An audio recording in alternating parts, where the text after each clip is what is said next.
sudah. Jadi kita hari ini sudah punya ketetapan kepastian keputusan. Imam Profesor Dr. Anies Baswedan sudah punya pengawal, Wapres ke-14 yang hurufnya 14 di tengah-tengah nur, cahaya untuk semua. Jenderal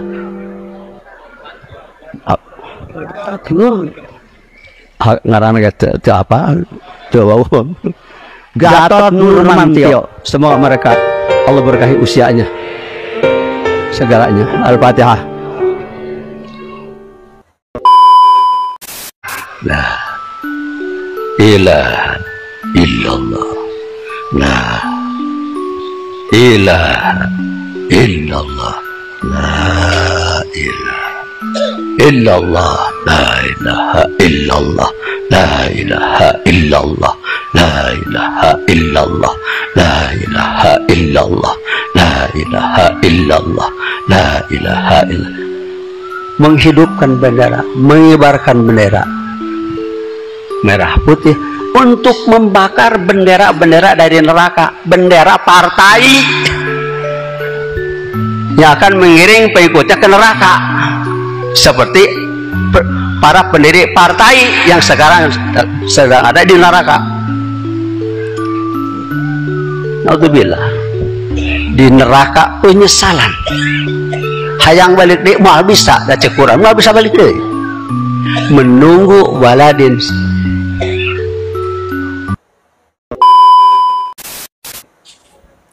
Salam NKRI.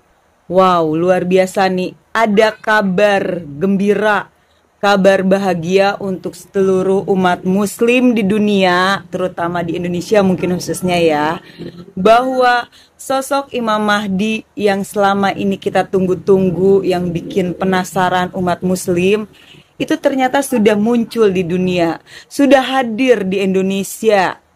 Dan tahukah dia siapa? Bapak Anies Rashid Baswedan loh. Wow, luar biasa TOP-BGTB. Selamat buat Bapak Anies Rashid Baswedan yang ternyata Anda katanya adalah titisan Imam Mahdi. Luar biasa ya, seorang gubernur yang sudah gagal di Jakarta, di mana di eranya tingkat kemiskinan meningkat, tingkat kebahagiaannya menurun, tetapi justru dikatakan dan digadang-gadang bahwa dia adalah titisan Imam Mahdi. Ini catatan, ketika waktu itu ada yang komen sama saya, pendukung Anies Rashid Baswedan orang cerdas. Betul sekali, makanya saya bilang pendukung Anies Rashid Baswedan orang cerdas, pendukung Ganjar Pranowo orang waras. Ini terbukti. Ya, lebih baik pendukungnya itu bukan orang cerdas tapi orang waras, karena orang waras sudah parti cerdas.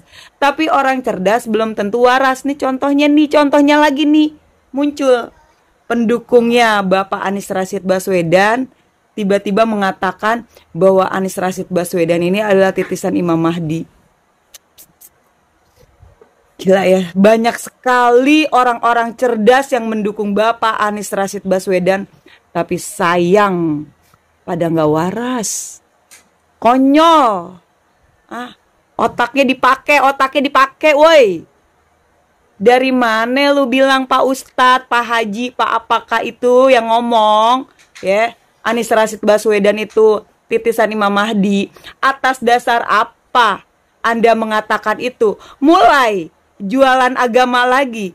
Kemarin katanya tamu undangan Raja Salman, sekarang titisan Imam Mahdi. Bisa gak sih kalian itu berkampanye dengan cara yang positif, yang realistis, yang menggunakan logika, nalar, dan akal sehat gitu? Bukannya sekarang malah memunculkan Anies Rashid Baswedan titisan Imam Mahdi. Aduh, bikin malu ya kalian semua ya. Kalian pikir rakyat semudah itu kalian bohongin, semudah itu terpengaruh. Nah, terus lakukan politik identitas, terus jualan agama, hanya demi ambisi. Kasihan deh kalian Anies Rashid Baswedan beserta pendukungnya. Salam NKRI. Pendukung dari Pak Anies ini didukung oleh orang-orang cerdas, orang-orang pintar, Sedangkan pendukung dari Pak Ganjar Pranowo, menurut Mbak Novia, itu kebanyakan orang-orang waras. Artinya, orang waras sudah pasti cerdas, sedangkan orang cerdas belum tentu waras. Halo guys, jumpa kembali bersama saya Bastian Sebo, YouTuber kesayangan kalian. Oke, kali ini saya akan mereaksi lagi. Ternyata masih ada guys ya, netizen-netizen yang memberikan komentar terhadap seorang kiai, seorang ulama, dan beliau ini termasuk tokoh yang berpengaruh, tokoh karismatik guys ya. Dan selain Pak Anies dinobatkan sebagai Imam Mahdi, beliau juga sudah dengan terang-terangan memutuskan bahwa wakil dari Imam Mahdi atau Pak Anies ini adalah Pak Gatot Nurmantio. Oke teman-teman, kita akan mendengarkan seperti apa reaksi dari netizen yang lain untuk Abah ini. Mari kita dengarkan. Tidak mendukung Anies untuk Presiden Indonesia 2024, jajal.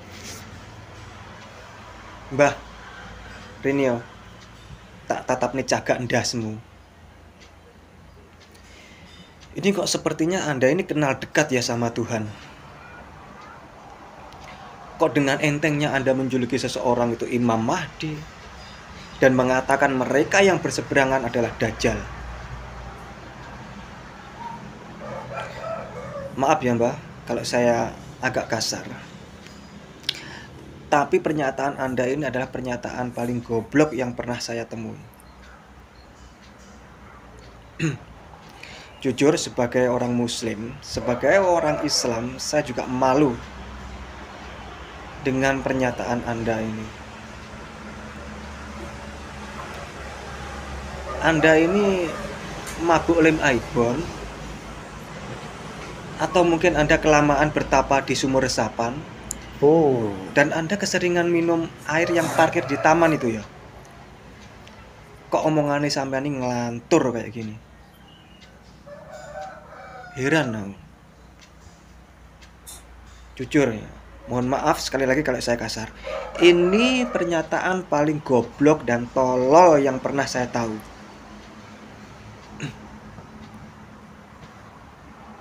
Salam waras, salam NKRI. Dan saya berdoa NKRI dijauhkan dari orang-orang yang memecah belah seperti Anda ini.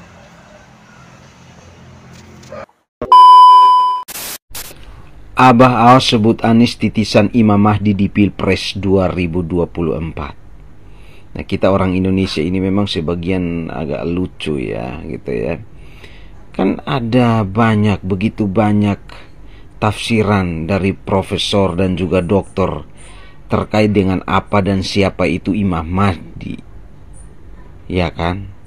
Kok bisa Anies disebut titisan Imam Mahdi yang hanya disuruh untuk nyapres doang? Ini kan agak lain nih. Mohon pencerahannya saudara-saudaraku yang muslim. Itulah maka Abah sudah deklarasi 2024 memenangkan Anies Baswedan. Aduh Abah, punten, mohon maaf nih ya.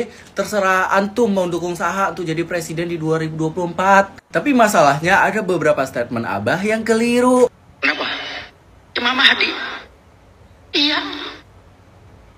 Ini a'lamu minallah malada. Semua sedunia kalau haram tidak mendukung Anies untuk Presiden Indonesia 2024, dajjal.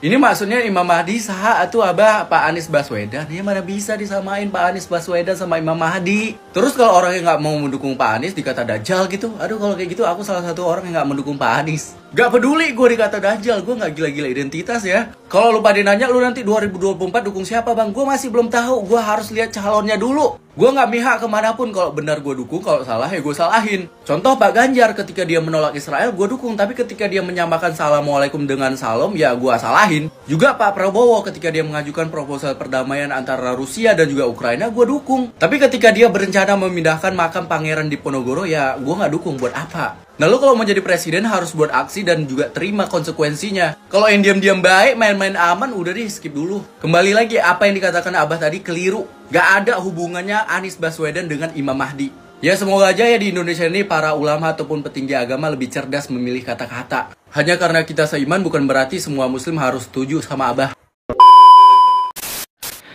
Jadi, lawan Dajjal itu adalah Imam Mahdi. Makanya Abah sudah deklarasikan 2024 pilih Anies Baswedan jadi presiden. Kenapa? Imam Mahdi. Dia. Jadi, kalau tidak pilih Anies Baswedan jadi presiden 2024, Dajjal. Terus ada lagi. Jadi pernah lewat tuh di FYP, kayaknya FYP sih. Pernah lewat di beranda saya, itu ada foto Anies terus ada captionnya. Anies presiden 2024. Siap-siap yang tidak pilih Anies Baswedan akan masuk neraka jahanam. Jahanam. Bangsat. Maksud saya gini loh. Kenapa harus bawa-bawa agama dalam urusan politik? Kalaupun kita nggak milih Anies Baswedan, kita bakal masuk neraka jahanam. Pertanyaan saya, memangnya Anies Baswedan sudah pegang kunci surga berapa banyak?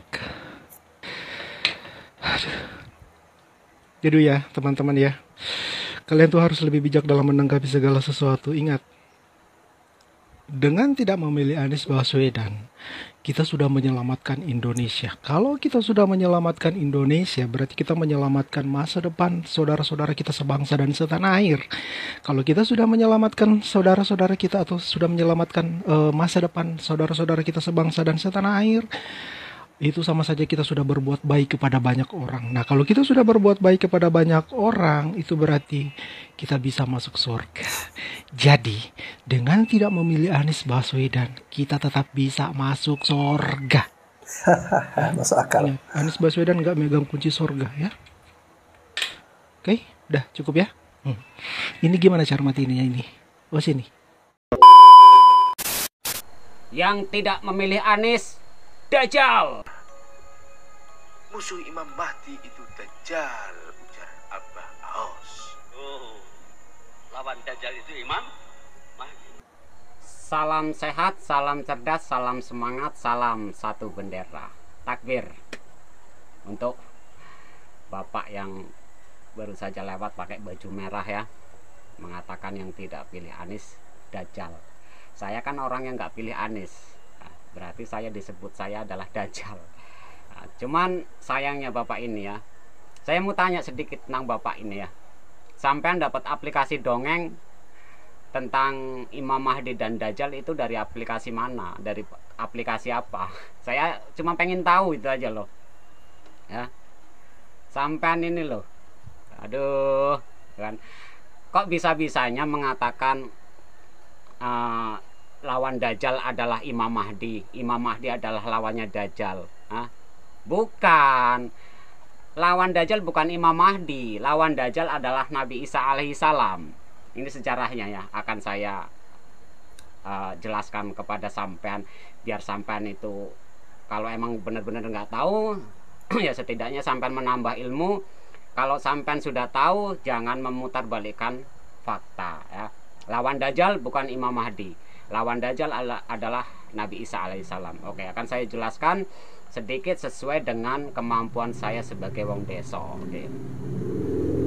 Sebelum Dajjal keluarlah terlebih dahulu Imam Mahdi. Kedatangan Imam Mahdi ini tidak pernah diketahui dari mana asal usulnya. Bahkan Imam Mahdi juga merahasiakan identitasnya kepada rakyatnya, karena Imam Mahdi sendiri adalah seorang pemimpin rakyat yang bijaksana, yang adil, tanpa memandang agama, ras, suku bangsa. Semuanya dibuat sama, dari penduduk kota sampai ke pelosok desa itu dibuat sama ya. Imam Mahdi adalah seorang pemimpin yang arif, yang sangat disayangi, dicintai, dan disegani oleh rakyatnya. Bahkan Imam Mahdi itu tidak pernah menyakiti rakyatnya. Apabila ada rakyat yang mencaci maki, menghinanya, maka akan dibalas dengan Imam Mahdi dengan senyuman, karena Imam Mahdi sendiri tahu kalau mereka-mereka yang membenci dirinya adalah orang-orang yang tersesat, yang perlu diberi pengetahuan dengan cara ya kerjanya. Itulah Imam Mahdi.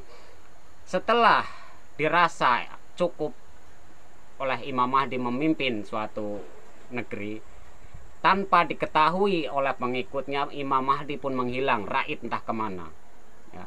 Tak satu orang pengikutnya yang mengetahui kemana sebenarnya Imam Mahdi ini menghilang ya.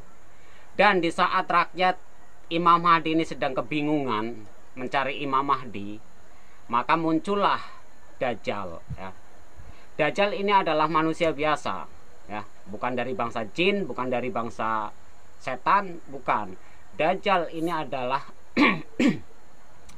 keturunan manusia biasa, hasil zina dari sedarah.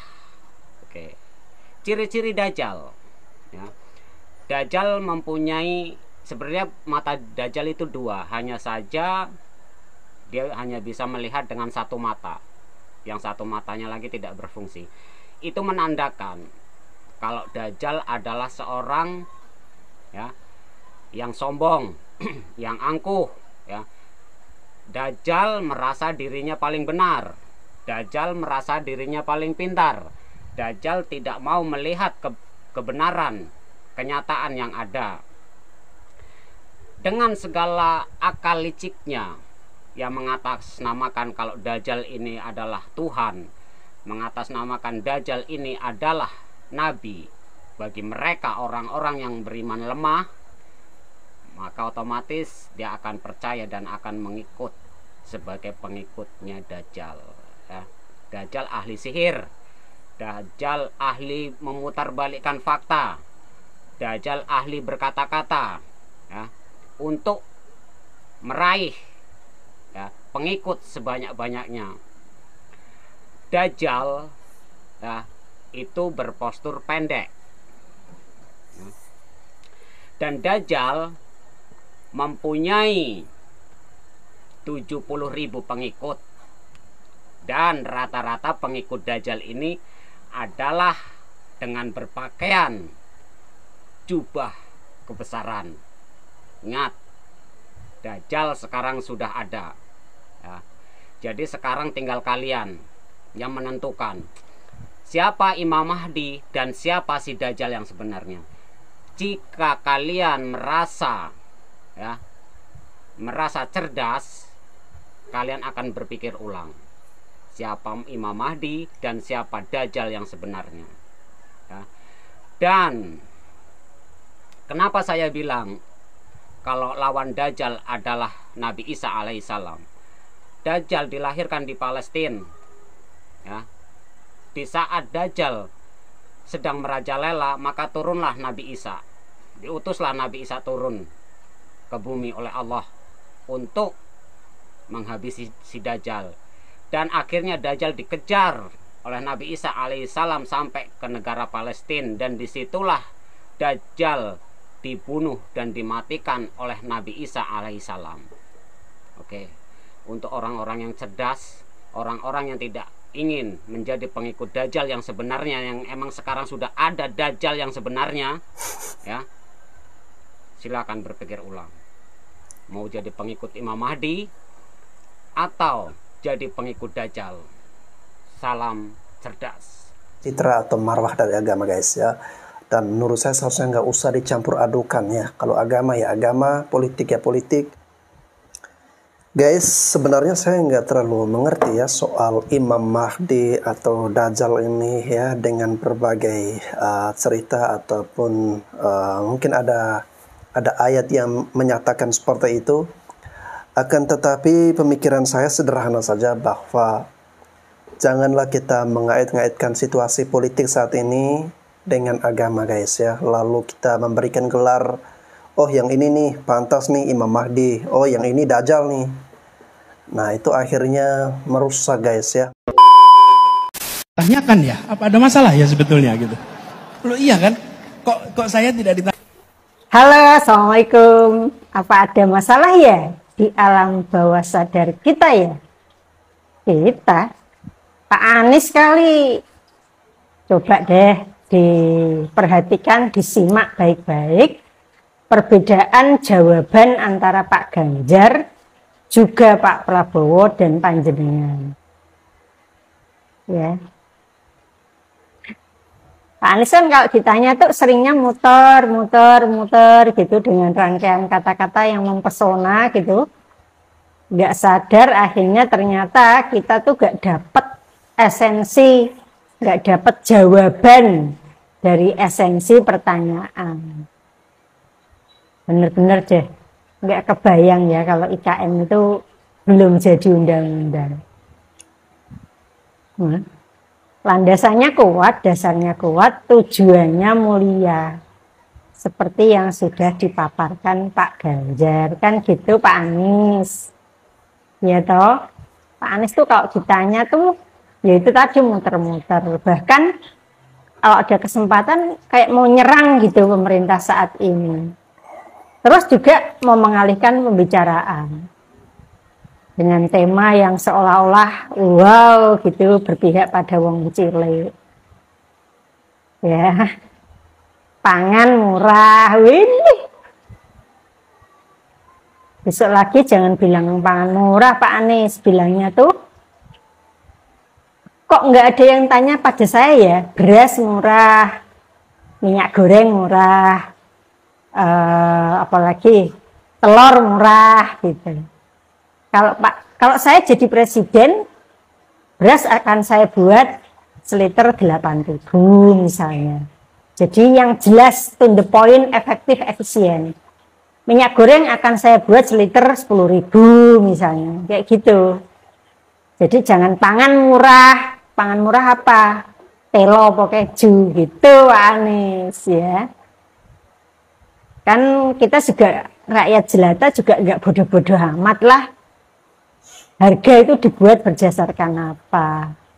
Dan jauh-jauh hari Pak Presiden sudah mengingatkan kita untuk apa? Siap-siap tahun 2023 ekonomi kita sulit karena situasi dunia sedang begini.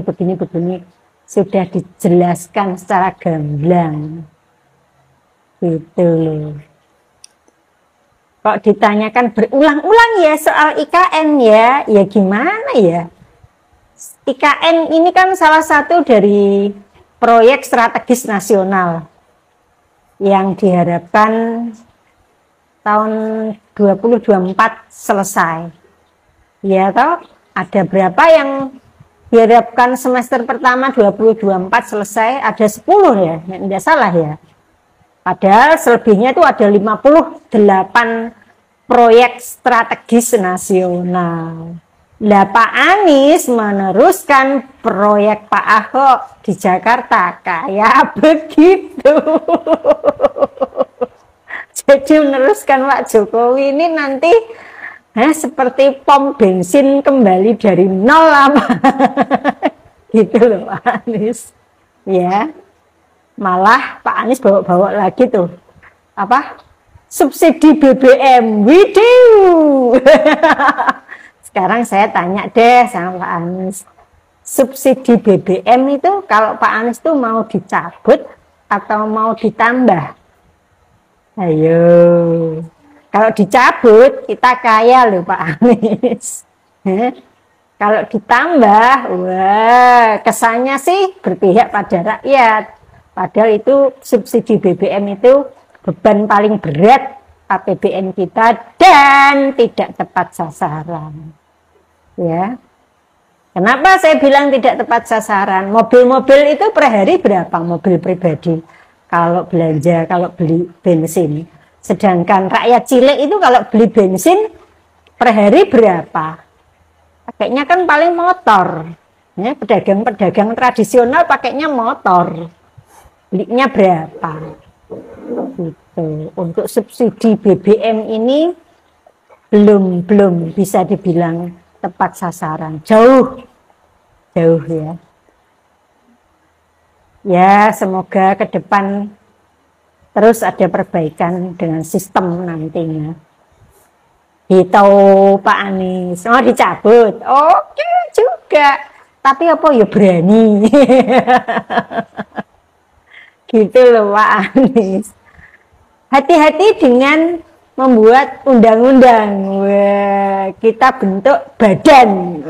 Pak Anies jadi menteri, timnya ada berapa? Pak Anies jadi gubernur, timnya ada berapa? Badan atau tim ini butuh biaya juga Panda. Aduh, jadi rakyat jelata kayak saya itu sudah bosen ya. Pengembangan, penguatan, peningkatan kesemakmuran, bla bla bla bla. Aduh Pak. Jadi ke depan ini yang efektif, efisien, tepat sasaran, jelas gitu. Kayak seperti yang disampaikan Pak Jokowi gitu ya, program stunting kemarin itu 3 miliar itu untuk pengembangan, penguatan, peningkatan bla bla bla, beli telurnya 800 juta. Mau kayak gitu, model-modelnya itu kalau Pak Anies itu kayak gitu ini ya. Jadi kalau pangan murah, jangan bilang pangan murah, jangan. Apa sembako murah gitu malah jelas ya. Beras, telur, minyak goreng, Pak Anies mau bikin harga berapa? Gitu ya. Kalau perlu tulis hitam putih di atas kertas bermaterai dengan target berapa hari kerja. Nanti kalau enggak memenuhi target, Pak Anies mundur. Gitu. Ya, hati-hati bentuk apa hati-hati dengan undang-undang. Emang nek wis dadi undang-undang ki arep menga-mengu, arep ketik-ketik, arep angel ya. Sebenarnya kita bentuk badan lah iki, badan iki. Badane wong apa badane robot. Badan iki paling seneng iki, makanya orang-orang pada senang merapat ke kekuasaan ya supaya kalau ada terbentuknya badan-badan ini. Gitu Pak Anies, alam bawah sadar Pak Anies dan pendukung-pendukung Pak Anies ini yang bermasalah. Ya, terima kasih Pak Anies, kolom komentar saya nonaktifkan. Saya tidak butuh komentar dalam bentuk apapun dari sesama rakyat jelata. Saya hanya berharap itu saya disaksikan oleh Pak Anies ya. Salam Indonesia emas. Aku mau perubahan. Saya sangat yakin masyarakat Indonesia saat ini sudah pada cerdas-cerdas ya. Mau diberi gelar Imam Mahdi, jangankan Imam Mahdi ya, diberi gelar Tuhan sekalipun, mayoritas masyarakat Indonesia tidak gampang dipengaruhi, dibodoh-bodohi oleh pernyataan-pernyataan yang tidak masuk akal seperti itu guys ya. Karena saat ini kita bukan hidup di zaman batu, di zaman gua, tetapi kita hidup di era digitalisasi, di mana segala akses informasi komunikasi mudah kita peroleh, dan itu mempengaruhi pola pikir kita untuk makin kritis, untuk bisa memilah kira-kira mana informasi yang benar, mana yang menyesatkan. Jadi harapan saya ya, saya mohon untuk para cendekiawan, untuk para ulama, para kiai, para pendeta, ataupun para pemuka, tokoh-tokoh agama, kalau ingin menyatakan dukungan ya silakan saja, sah-sah saja, boleh saja ya. Asalkan jangan membawa-bawa agama, jangan dikait-kaitkan dengan ayat-ayat tertentu dalam agama, sehingga itu bukannya memunculkan simpati dari mayoritas masyarakat, tetapi malah muncul perasaan yang kurang nyaman dengan pernyataan-pernyataan seperti itu. Dan mungkin lebih parahnya lagi, ini dapat merusak citra agama tertentu guys. Dan kita bisa belajar dari peristiwa di masa lalu saat pemilihan Gubernur DKI Jakarta. Saat itu Pak Ahok dan Pak Anies, di mana politik identitas begitu kuat digaungkan guys ya. Bahkan sampai-sampai orang yang meninggal tidak mau disolatkan karena berbeda pilihan politik. Dan dari pengalaman seperti itu, kita bisa belajar untuk lebih dewasa dalam berpolitik guys. Mohon maaf ya guys, menurut saya gelar yang paling tepat untuk Pak Anies, kalau dari saya pribadi, bukan Imam Mahdi ya. Tetapi yang paling tepat untuk beliau adalah pelawak, ya. Karena setiap kali menyaksikan ucapan Pak Anies, ide-ide Pak Anies, narasi atau gagasan yang disampaikan Pak Anies, itu selalu membuat saya kadang tertawa terpingkal-pingkal, ya. Karena ya nggak tahu kenapa merasa lucu atau geli dengan ucapan dari Pak Anies ini. Oke teman-teman, terima kasih sudah menyaksikan video ini. Sampai jumpa lagi di konten-konten selanjutnya.